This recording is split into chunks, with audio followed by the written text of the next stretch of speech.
नमस्ते दोस्तों, मैं हूं सम्राट चौधरी और आप देख रहे हैं मेरे चैनल इंडी वर्ल्ड एंटरटेनमेंट को। तो आज हम देखेंगे कि कोरियाई मीडिया से एक रिपोर्ट आया है जहां पर वो इंडिया का तारीफ करना तो चाह रहा था, लेकिन बीच बीच में उसके अंदर का कोरियन जाग उठ रहा था। तो तारीफ करते करते भी बीच में वही स्टीरियोटाइपिकल जो स्टीरियोटाइप्स कोरिया में फैले हुए हैं उसको रिपीट करने से भी वो बाज नहीं आया। लेकिन जो वीडियो का टाइटल है और वीडियो का जो इंटेंट या फिर वीडियो का बनाने का जो मकसद है वो यही था कि इंडिया को सबने इग्नोर किया था, लेकिन इंडिया सबके सबको गलत साबित करते हुए आगे निकल रहा है और भविष्य में एक बहुत बड़ा सुपर पावर बनने के राह में है।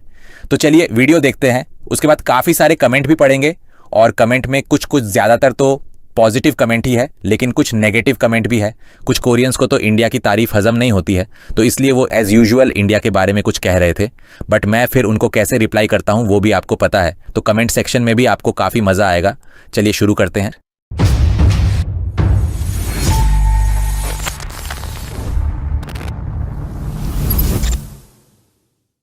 दोस्तों, मेरे ये दो चैनल्स 50% पार्टनरशिप सेल्स के लिए अवेलेबल है। मतलब चैनल के ओनर आप होंगे, लेकिन कंटेंट्स मैं बनाता रहूंगा। मतलब invest once and earn for life time. अगर आपको ये चैनल्स खरीदना है तो मुझे कांटेक्ट कीजिए इस नंबर पे। दोस्तों, ये वीडियो कुछ ही दिन पहले YouTube पे अपलोड हुआ था और इस वीडियो का टाइटल था पूरी दुनिया द्वारा निग्लेक्टेड कंट्री भारत ने कैसे अपना अस्तित्व बरकरार रखा।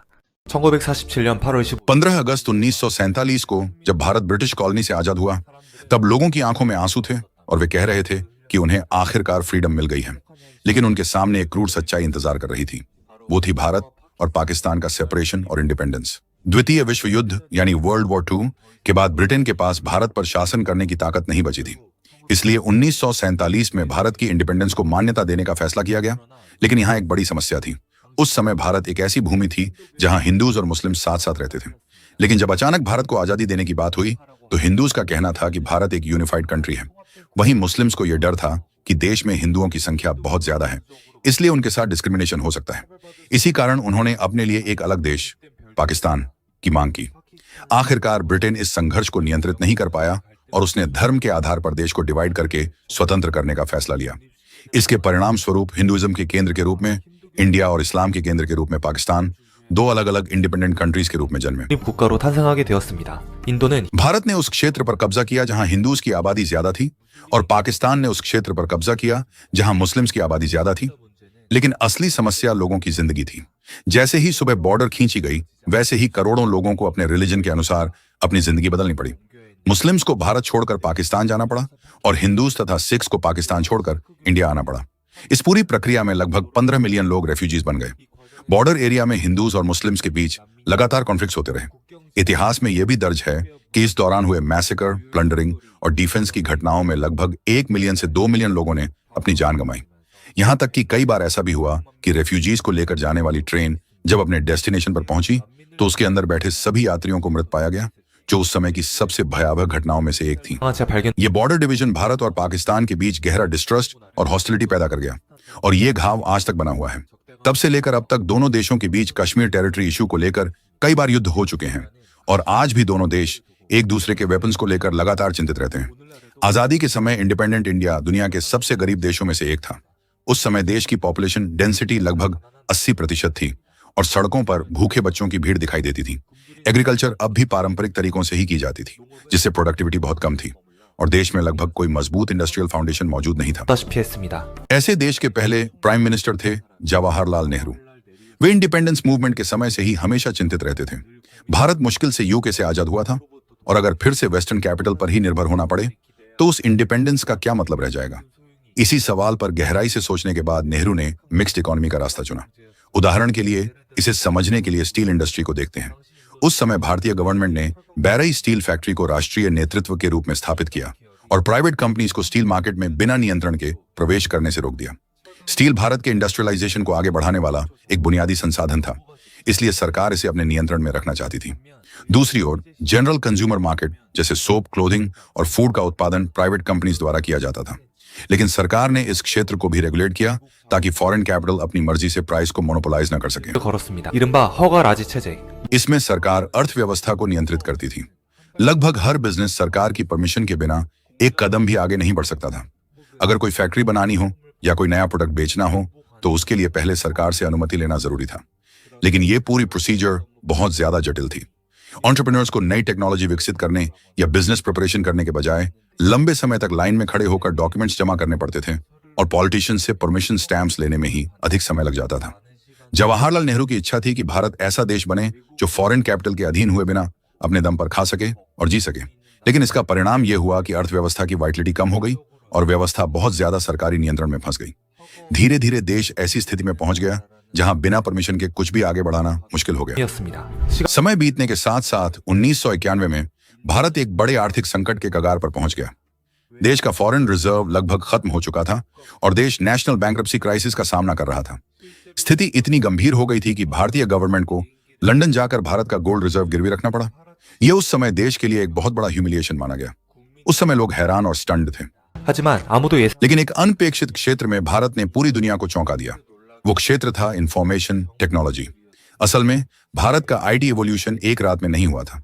यह कई वर्षों की प्रिपरेशन, एजुकेशन और टेक्नोलॉजिकल डेवलपमेंट का परिणाम था। ब्रिटिश कॉलोनियल ईरा से ही इंग्लिश भाषा का उपयोग और सरकार द्वारा बनाए गए भारत के पब्लिक यूनिवर्सिटीज इसके बीच साबित हुए। इन संस्थानों ने बड़ी संख्या में कुशल इंजीनियर्स तैयार किए। इनमें से कई इंजीनियर आगे चलकर यूनाइटेड स्टेट्स के सिलिकॉन वैली पहुंचे और वहां की बड़ी कंपनियों में अपनी पहचान बनाई, जैसे गूगल और माइक्रोसॉफ्ट। इन भारतीय इंजीनियरों ने ग्लोबल कंपनीज में टीमों का नेतृत्व किया और कई जगह यह कहा जाने लगा कि किसी भी बड़े प्रोजेक्ट को आगे बढ़ाना मुश्किल है अगर उसमें कोई इंडियन डेवलपर शामिल ना हो। 안 된다는 평 2000 के शुरुआती वर्षों में भारत की इकोनॉमिक ग्रोथ रेट लगभग 7 से 8% प्रति वर्ष तक पहुंच गई थी। करोड़ों लोग गरीबी से निकलकर मिडिल क्लास में आने लगे। बड़े शहर जैसे दिल्ली, मुंबई और हैदराबाद तेजी से विकसित होने लगे और एक नए भारत की तस्वीर बनने लगी। आईटी बूम के साथ भारत अंतरराष्ट्रीय समुदाय में अपनी आवाज और भी मजबूती से उठाने लगा। लेकिन भारत के सामने अभी भी कई समस्याएं थीं। बड़े शहर तेजी से आगे बढ़ रहे थे, जबकि कंट्री साइड यानी ग्रामीण इलाके अब भी गरीब थे। इसके अलावा भारत की कास्ट सिस्टम की व्यवस्था अब भी समाज में गहराई से मौजूद थी और लोगों की प्रगति में बाधा बन रही थी। साथ ही बार बार आने वाली हीट वेव्स और फ्लड्स यानी लगातार बढ़ती क्लाइमेट डिजास्टर्स ने एग्रीकल्चर और अर्बन इंफ्रास्ट्रक्चर दोनों पर अतिरिक्त दबाव डाल दिया। 이 더해졌습니다. 결국 आखिरकार भारत की ग्रोथ स्पष्ट रूप से दिखाई दे रही थी, लेकिन यह विकास सभी लोगों तक एक ही स्पीड और एक ही तरीके से नहीं पहुंचा। फिर भी एक वजह थी कि भारत बिना कोलैप्स हुए अगले स्टेप की ओर बढ़ सका। वो वजह थी एक ऐसा सिस्टम जो देश की विशाल यंग पॉपुलेशन के साथ मिलकर काम कर रहा था। 그렇습니다. 인도는 이미 भारत पहले से ही दुनिया के सबसे यंग कंट्रीज में से एक था। देश की कुल आबादी का लगभग आधा हिस्सा 25 ईयर्स से कम उम्र का था। कई वेस्टर्न साइंटिस्ट इस बात को लेकर चिंतित थे। वे सोचते थे कि इतने लोगों को खाना कैसे खिलाया जाएगा, लेकिन भारत के नेताओं का नजरिया अलग था। उनका मानना था कि अगर इस युवा आबादी को सही एजुकेशन और काम के अवसर दिए जाए तो यही देश की सबसे बड़ी एसेट बन सकती है। यह यूथ पॉपुलेशन ग्लोबल कंपनीज के लिए भी बहुत अट्रैक्टिव थी। एक स्किल्ड इंग्लिश स्पीकिंग पॉपुलेशन और साथ ही एक विशाल डोमेस्टिक मार्केट। इसी कारण भारत धीरे धीरे फॉरेन कैपिटल को आकर्षित करने वाला एक बड़ा मैग्नेट बन गया। हालांकि केवल बड़ी आबादी ही किसी देश को शक्तिशाली नहीं बना सकती थी। भारत को आगे बढ़ाने वाला एक और महत्वपूर्ण स्तंभ था उसका डेमोक्रेटिक सिस्टम। आजादी के तुरंत बाद भारत ने जनरल इलेक्शन की व्यवस्था लागू की। उस समय कई गरीब देश जो अभी अभी कॉलोनी से बाहर आए थे, उनमें ऐसा करना मुश्किल माना जाता था, लेकिन भारत ने बड़े पैमाने पर लोकतांत्रिक चुनाव कराए। उस दौर में पश्चिमी नेताओं के लिए यह लगभग एक एक्सपेरिमेंट जैसा था कि इतनी बड़ी और अधिकतर गरीब आबादी वाले देश में वोटिंग सिस्टम कैसे काम करेगा। 실험에 가까웠습니다. भारत की इकोनॉमी और सिस्टम को सपोर्ट करने वाली एक और बड़ी ताकत मिलिट्री पावर रही है। खासकर 1962 में चीन के साथ बॉर्डर डिस्प्यूट और चाइना के सक्सेसफुल न्यूक्लियर टेस्ट ने भारत को यह महसूस कराया कि उसे न्यूक्लियर वेपन्स की सख्त जरूरत है। 1974 में भारत ने अपना पहला न्यूक्लियर टेस्ट किया, जिसका नाम स्माइलिंग बुदा था। इस एक्सपेरिमेंट ने दिखाया कि भारत अब चाइना और पाकिस्तान के खिलाफ न्यूक्लियर वेपन्स रखने की क्षमता हासिल कर चुका है। इसके परिणाम स्वरूप 1998 में जब अटल बिहारी वाजपेयी प्रधानमंत्री थे, भारत ने कई न्यूक्लियर टेस्ट किए और एक well known nuclear power house बन गया। इस तरह भारत ने दुनिया को यह दिखा दिया कि वो इंटरनेशनल पॉलिटिक्स में एक इंडिपेंडेंट पावर के रूप में उभर चुका है।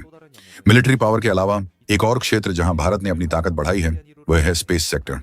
2008 में भारत ने अपना मून प्रोब चंद्रयान-1 लॉन्च किया, जिसने मून के ऑर्बिट में सक्सेसफुली प्रवेश किया। 2014년 2014 में भारत ने पहली बार एशिया में सक्सेसफुली मार्स ऑर्बिट में प्रवेश किया। उस समय वेस्ट अपनी हैरानी छुपा नहीं पाया, क्योंकि भारत ने मार्स एक्सप्लोरेशन में यह सफलता उनकी तुलना में लगभग 1/10 कॉस्ट पर हासिल की थी। यह उपलब्धि पूरे देश के लिए गर्व का विषय बनी। जब प्रोब ने ऑर्बिट में प्रवेश किया, तब भारतीय लोग टीवी के सामने इकट्ठा होकर खुशी से चीयर कर रहे थे। अब हम कोई गरीब देश नहीं रहे। 나라가 아니다라고 2020 में जब कोविड-19 पैंडेमिक फैला, तब भारत ने इंटरनेशनल कम्युनिटी में अपनी प्रेजेंस एक अलग तरीके से दिखाई। इसे वैक्सीन डिप्लोमेसी कहा गया। दुनिया के सबसे बड़े फार्मास्यूटिकल प्रोड्यूसर में से एक होने के कारण भारत को वर्ल्ड्स फार्मेसी भी कहा जाता है और यहां से सस्ते वैक्सीन अफ्रीकन और साउथ ईस्ट एशियन देशों को सप्लाई किए गए। भारत का वैक्सीन प्रोडक्शन दुनिया के कुल प्रोडक्शन का लगभग 13.4% है, जो यूनाइटेड स्टेट्स के बाद एक बहुत बड़ा शेयर माना जाता है। 인도는 중- भारत ने एक ऐसे देश की छवि को मजबूत किया है जो इंटरनेशनल कम्युनिटी में पॉजिटिव इन्फ्लुएंस फैलाता है, खासकर उस समय जब चाइना अपनी सर्वेलेंस एक्टिविटीज के कारण चर्चा में रहता है। हालांकि भारत की डिप्लोमेसी हमेशा स्मूथ नहीं रही है। 2020 में इंडिया और चाइना के सैनिकों के बीच हिमालय सीमा पर हिंसक झड़प हुई, जिसमें कई सैनिकों की मौत हो गई। इस घटना को गलवान वैली क्लैश के नाम से जाना जाता है। भारत और चीन ने 1996 में सीमा पर फायर आर्म्स और बॉम्ब्स के उपयोग पर प्रतिबंध लगाने का समझौता किया था, इसलिए वे वास्तव में गन्स का इस्तेमाल नहीं कर सकते थे। इसी कारण सैनिकों ने पत्थर फेंके और स्टिक्स जैसे प्रिमिटिव वेपन्स का उपयोग किया और इस दृश्य पर इंटरनेशनल मीडिया का विशेष ध्यान गया। विशेष रूप से पाकिस्तान के साथ संबंध, जो देश के गठन से लेकर आज तक लगातार तनावपूर्ण रहे हैं, भारत की सिक्योरिटी स्ट्रेटेजी के लिए एक गंभीर चुनौती है। में 2025 में कश्मीर क्षेत्र में आर्म टेरर के कारण दोनों देशों ने मिलिट्री ऑपरेशंस किए। यह दिखाता है कि उनके बीच का विवाद अभी भी अनरिजॉल्व्ड है। खासकर जैसा कि पहले बताया गया, दोनों देश न्यूक्लियर वेपन्स से लैस हैं, इसलिए दुनिया की नजर हमेशा इस क्षेत्र पर बनी रहती है। वहीं दूसरी ओर जैसे जैसे भारत तेजी से विकास कर रहा है, वैसे वैसे कई समस्याएं भी साथ साथ सामने आ रही हैं। 하면서 동시에 수많은 외신 기자는 이렇게 말했습니다. एक फॉरेन जर्नलिस्ट ने कहा कि भारत एक पावरफुल कंट्री बनना चाहता है, लेकिन अभी भी यह एक गरीब देश है। वास्तव में अगर हम बाहरी इकोनॉमिक इंडिकेटर्स देखें तो इंडिया को यूनाइटेड स्टेट्स और चाइना के साथ कंधे से कंधा मिलाकर खड़ा कहा जा सकता है, लेकिन आम लोगों के स्टैंडर्ड ऑफ लिविंग के मामले में अभी भी लंबा रास्ता तय करना बाकी है। भारत के पास एक पावरफुल नेशन बनने की लगभग सभी कंडीशंस मौजूद हैं, लेकिन असली चुनौती ये है कि क्या वो अपने अंदर की समस्याओं को सुलझा पाएगा और सच में एक ऐसा वर्ल्ड फेमस कंट्री बन पाएगा जिसे पूरी दुनिया पूरी तरह से स्वीकार करे। 국가로 거듭날 수 있을까요?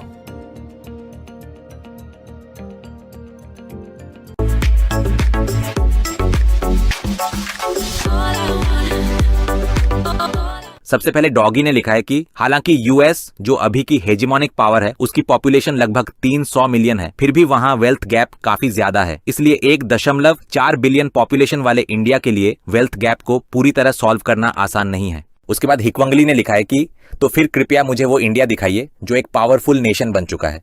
जिसके रिप्लाई में मैंने कहा कि भाई, तुझे दिखाने के लिए किसी के पास इतना टाइम नहीं है। अगर तुझे देखना है तो खुद गूगल खोलकर देख ले, और अगर वो भी नहीं कर पाता तो अपने so called father Donald Trump से पूछ ले कि ईरान वॉर को लेकर उसने मोदी को फोन क्यों किया था। ट्रंप तुझे खुद बता देगा कि इंडिया कितना पावरफुल है।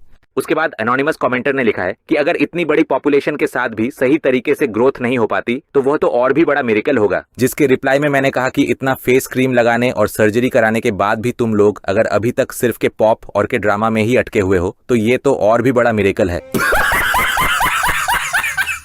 उसके बाद .j.w.0 ने लिखा है कि मुझे लगता है कि इंडियन इकोनॉमी की सबसे बड़ी प्रॉब्लम सेकेंडरी इंडस्ट्री को ठीक से डेवलप न कर पाना है। सेकेंडरी सेक्टर को इग्नोर करके क्वार्टरनरी इंडस्ट्री को बढ़ावा देने से वेल्थ गैप काफी बढ़ गया है, इसलिए प्रोग्रेस होने के बाद भी वो लोगों को टेंजिबल तरीके से महसूस नहीं होती। उसके बाद ह्यूमन बीइंग ने लिखा है कि 1.4 बिलियन पॉपुलेशन के साथ अगर इकोनॉमिक ग्रोथ और जीडीपी डेवलपमेंट ना हो तो वो अजीब होगा, लेकिन रियलिटी ये है कि इंडियन पीपल की लाइफ काफी मिजरेबल लगती है नेशनल इनकम, सैनिटेशन, एनवायरनमेंट और सिविक कॉन्शियसनेस जैसे एरियाज में। जिसके रिप्लाई में मैंने कहा कि तुम लोगों का लाइफस्टाइल क्या सच में इतना कंफर्टेबल है? अगर है तो फिर दूसरे कोरियन यूट्यूबर्स तुम्हारे अपने लोग कोरियन डिस्कम्फर्ट लाइफ पे वीडियो क्यों बनाते हैं? तुम तो बस इंपोर्टेड फूड खाकर जी रहे हो जिसकी कीमत आसमान छू रही है। ऐसे में तुम्हें जीडीपी की समझ क्या होगी? इंडिया के बारे में सोचने से पहले अपने देश की इकोनॉमिक ग्रोथ और जीडीपी डेवलपमेंट के बारे में थोड़ा पढ़ाई कर लो। उसके बाद वर्ल्ड पंप ने लिखा है कि इंडिया 1700 के दशक तक दुनिया का सबसे वेल्थी कंट्री था। हालांकि लेट 1700 के दशक से अब तक इकोनॉमी काफी स्टैग्नेट रही, लेकिन मिडिल एजेस तक इंडिया एक ग्रेट पावर था और लगभग 2000 साल के इतिहास को देखते हुए इंडिया फिर से अपने पुराने स्टेटस पर लौटकर एक ग्रेट पावर बनने का इरादा रखता है। उसके बाद DJ83 ने लिखा है कि ये बहुत बड़ी बात है कि ब्रिटेन जैसे छोटे आइलैंड नेशन ने इंडिया पर रूल किया था। जिसके रिप्लाई में मैंने कहा कि और अब ट्रेंडिंग टॉपिक ये है कि दुनिया की हालत कैसी भी हो, कितनी भी मुश्किल क्यों ना हो, मदद के लिए आखिरकार इंडिया की जरूरत पड़ती ही है, चाहे वो कोविड हो या फिर ईरान वॉर। हाल ही में भी इंडिया ने ईरान को मेडिकल एड भेजा, जिस पर ईरान ने खुद धन्यवाद दिया। इतना ही नहीं, ग्लोबल क्राइसिस के समय इंडिया एनर्जी स्टेबिलिटी और ह्यूमैनिटेरियन सपोर्ट में भी रोल निभा रहा है। तो क्या इससे ये समझ आता है कि असली इन्फ्लुएंस किसका है? अब समझ में आया ना, असली गेम किसके हाथ में है। उसके बाद किंग बाबगुलुस ने लिखा है कि इंडिया, पाकिस्तान और बांग्लादेश की कंबाइंड पॉपुलेशन सच में स्टैगरिंग है। उसके बाद FYTGYKOPP ने लिखा है कि अगर कंट्री पावरफुल नेशन है लेकिन लोग गरीब, गंदगी में रहने वाले और वेलफेयर से वंचित हैं, तो सिर्फ नाम के पावरफुल नेशन होने का क्या मतलब? उसके बाद पार्क इन हू ने लिखा है कि ब्रिटिश कॉलोनियल रूल के खत्म होने के बाद कंट्री को रिलीजियस प्रोपोर्शन के आधार पर डिवाइड कर दिया गया। पाकिस्तान जहां इस्लाम डोमिनेंट था और इंडिया जहां हिंदुइज्म डोमिनेंट था। प्रॉब्लम ये थी कि अलग अलग कंट्रीज बनने के बाद भी उनमें अलग अलग रिलीजियस सेक्ट्स के लोग साथ रहते रहे। उसके बाद पेमियोन उरियोन्ना ने लिखा है कि अगर इंडिया गरीब लोगों, बेसिक वेलफेयर रेसिपिएंट्स के लिए प्रॉपर लॉ बनाए तो सब लोग अच्छी तरह साथ रह सकते हैं। जो गरीब लोग बिना काम किए भी पेमेंट पाते हैं, वह सिस्टम सबसे अच्छा होगा। उसके बाद विंड मेमोरीज ने लिखा है कि इतनी पॉपुलेशन और रिसोर्सेज होने के बावजूद अगर सर्वाइवल ही मुश्किल हो तो ये अपने आप में एक प्रॉब्लम होगी। उसके बाद JIS 8640 ने लिखा है कि मॉडर्न वेपन्स जैसे मिसाइल्स और फाइटर जेट्स को छोड़कर अगर कन्वेंशनल कॉम्बैट पावर देखें तो ये कंट्री दुनिया के टॉप 3 में आती है। उसके बाद डाइवर 8182 ने लिखा है कि आज पूरी दुनिया इंडिया को इग्नोर करती है और भविष्य में भी करती रहेगी। ये कभी पोस्ट चाइना नहीं बन सकता और इंटरनल डिवीजन और क्लास कॉन्फ्लिक्ट से पूरी तरह टूट जाएगा। जिसके रिप्लाई में मैंने कहा कि एक कहावत है, पागल की बात का जवाब नहीं देना चाहिए। जिन लोगों को बेसिक वर्ल्ड पॉलिटिक्स की कोई समझ नहीं है, वही लोग ये चर्चा कर रहे हैं कि कौन किसे इग्नोर कर रहा है। इंटरनल डिवीजन और क्लास कॉन्फ्लिक्ट जैसी चीजें इंडिया के लिए अब हिस्ट्री बन चुकी है। तुम लोग ये सोचो कि फ्यूचर में अमेरिका की डिपेंडेंसी छोड़कर कब ट्रूली इंडिपेंडेंट बनोगे, वरना फ्यूचर में इंडिया नहीं बल्कि तुम खुद ही मुश्किल में पड़ जाओगे।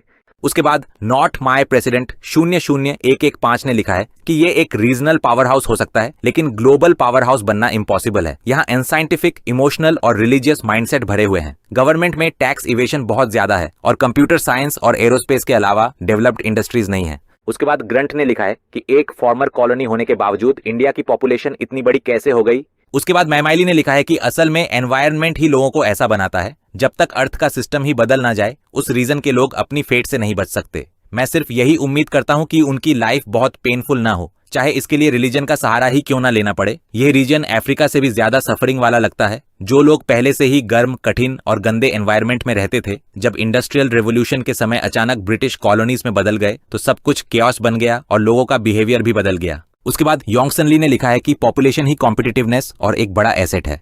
उसके बाद HEO ने लिखा है कि आजकल इंडिया में कई आईफोन फैक्ट्रीज और अन्य मैन्युफैक्चरिंग यूनिट्स बन रही हैं। अगर इंडियंस हाई टैक्सेस इंपोज करना बंद कर दें तो एक बड़ा मिडिल क्लास उभर सकता है। उसके बाद कमिल बी ओपुजम ने लिखा है कि इंडिया शायद डेवलप्ड कंट्री ना हो, लेकिन यह निश्चित रूप से एक पावरफुल नेशन है। इसे कम समझना सही नहीं है, फिर भी बहुत लोग ऐसा करते हैं।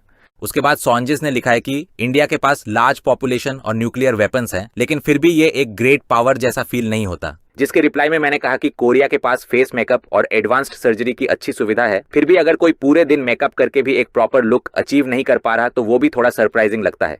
उसके बाद हैप्पी ने लिखा है कि लगता है यह बिना प्रॉपर रिसर्च के बनाया गया है। जब इंडिया इंडिपेंडेंस चाहता था तब ब्रिटेन ने रिलीजियस डिवाइसिवनेस का इस्तेमाल करके इसे 2 देशों में बांट दिया। US और UK ने ही ज्यादातर गलत काम किए। उसके बाद नंगमंगी लन्यांग ने लिखा है कि असल में इंडिया खुद ही इकोनॉमिक पाई के मामले में बहुत डोमिनेंट था। ब्रिटेन और फ्रांस के बीच हुए संघर्ष के बाद फ्रांस नेशनल पावर में पीछे रह गया। 19वीं और 20वीं सेंचुरीज में ब्रिटेन की हेजिमोनिक पावर का बेस इंडिया, ऑस्ट्रेलिया, कनाडा और इजिप्ट जैसी कॉलोनीज थीं। वहीं फ्रांस ने अपनी वैल्यूएबल कॉलोनीज खो दी और उसके पास सिर्फ नॉर्थ अफ्रीका और इंडो चाइना जैसी जगहें बची। उसके बाद दोंग चुंगमिन ने लिखा है कि इंडिया एक ग्रेट पावर है। क्या आप कभी इंडिया गए हैं? अगर गए होते तो शायद ऐसा कभी नहीं कहते। उसके बाद इयोजो लागू ने लिखा है कि इंडिया में सिर्फ लगभग 10% पॉपुलेशन ही टैक्स पे करती है, इसलिए इंफ्रास्ट्रक्चर बनाने के लिए पैसा नहीं होता और मैन्युफैक्चरिंग डेवलप नहीं हो पाती। मैन्युफैक्चरिंग नहीं बढ़ती तो टैक्स पेइंग पॉपुलेशन भी नहीं बढ़ती। इस तरह एक विशियस साइकिल बन जाता है। ऊपर से कलेक्टेड टैक्सेस भी अक्सर फ्यूचर इन्वेस्टमेंट की बजाय इलेक्शंस में वोट्स पाने के लिए सब्सिडीज पर खर्च हो जाते हैं। लगता है डेमोक्रेसी इंडिया के लिए पॉइजन है। उसके बाद जियोजियोनेमो ने लिखा है कि इंडिया कब से ग्रेट पावर बन गया, जिसके रिप्लाई में मैंने कहा कि जब से अमेरिका ने तुम्हें as a so called colonial state के हिसाब से अपनी जेब में रखा है, उससे भी पहले से इंडिया एक ग्रेट पावर के रूप में मौजूद रहा है। उसके बाद QKRWPSGHKSCN JSGHKS ने लिखा है कि हिस्ट्री में इंडिया कभी एक यूनिफाइड सब कॉन्टिनेंट नहीं रहा। ब्रिटिश कॉलोनियाज बनने से पहले सब कॉन्टिनेंट्स एक दूसरे से लगभग अलग थे। ब्रिटिश कॉलोनियल रूल के खिलाफ रेजिस्टेंस के दौरान ही एक इंडियन आइडेंटिटी बनी। उसके बाद रैंडी ने लिखा है कि इंडिया को डेवलप्ड कंट्री नहीं माना जाता। न्यूक्लियर वेपन्स, एडवांस टेक्नोलॉजी और लार्ज पॉपुलेशन के अलावा ये एक साधारण कंट्री ही है। जिसके रिप्लाई में मैंने कहा कि अब तू ही बता किन क्वालिटीज के होने पर इंडिया एक डेवलप्ड कंट्री बन सकता है। उसके बाद MUS ने लिखा है कि क्या इंडिया कभी ग्रेट पावर था। जिसके रिप्लाई में मैंने कहा कि और क्या ही बोलूं, तू साला पूरा बेकार है। उसके बाद पार्क डूसिक ने लिखा है कि क्या ये सब सिर्फ पॉपुलेशन की वजह से नहीं है,